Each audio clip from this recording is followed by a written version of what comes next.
acho que a minha maior vitória é saber que na minha lápide vai estar Luara. E não aceito outro nome.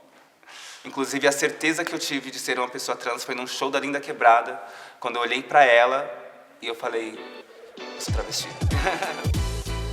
E a partir daí, eu passo a entender o real significado de ser travesti pra mim, sabe? Que é inventar vida dentro de um mundo onde ele não foi feito pra mim. Eu nunca tive referências femininas, assim, né, na minha vida. Tipo, cresci, eu tive abandono de mãe muito cedo, aí morei com meu pai. E quando eu fui morar com o meu noivo, que eu tinha 17 anos, eu fui morar com um homem gay, padrão heteronormativo, super masculino, já conto Bombite, ali no corre artístico.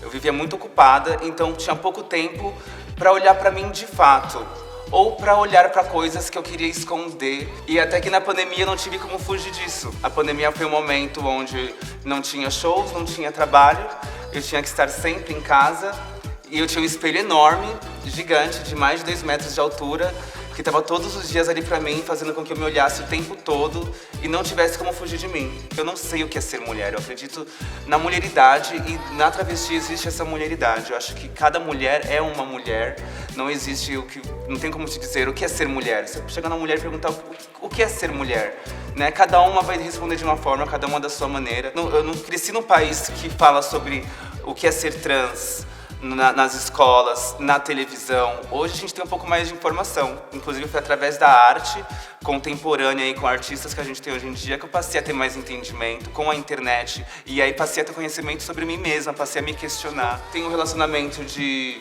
quase 11 anos, faz 11 anos agora em julho, com um homem gay até então. E eu tinha muito medo de falar que sou travesti pra ele e aquele relacionamento acabar, porque eu já vinha de uma vivência, de uma infância de abandono, de não ter ali a família comigo, esse apoio, e nele eu encontrei a família. Eu lembro que eu queria trazer alguma coisa do tipo usar roupas femininas, e aí ele meio que renegava isso e dizia que se quisesse estar com mulher não estaria comigo e não sei o quê.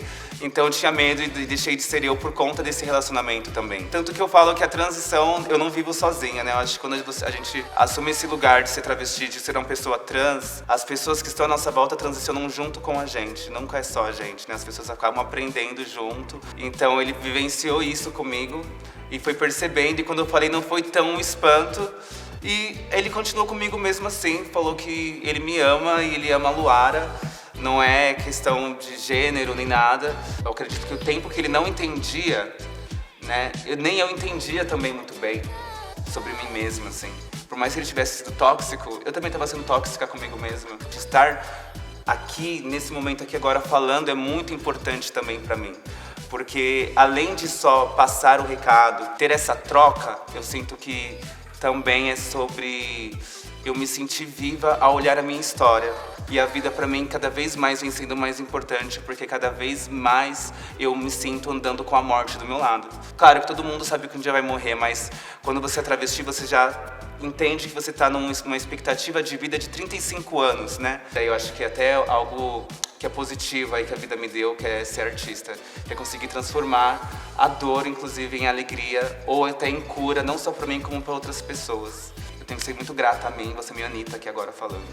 Porque se não fosse eu, se não fosse a força que eu tive, com todas as barreiras que eu enfrentei na minha vida, que só eu sei, dos lugares que eu vim, dos lugares que eu passei, a minha maior vitória é saber que se eu não estiver aqui amanhã, eu sair daqui sendo eu, sabe?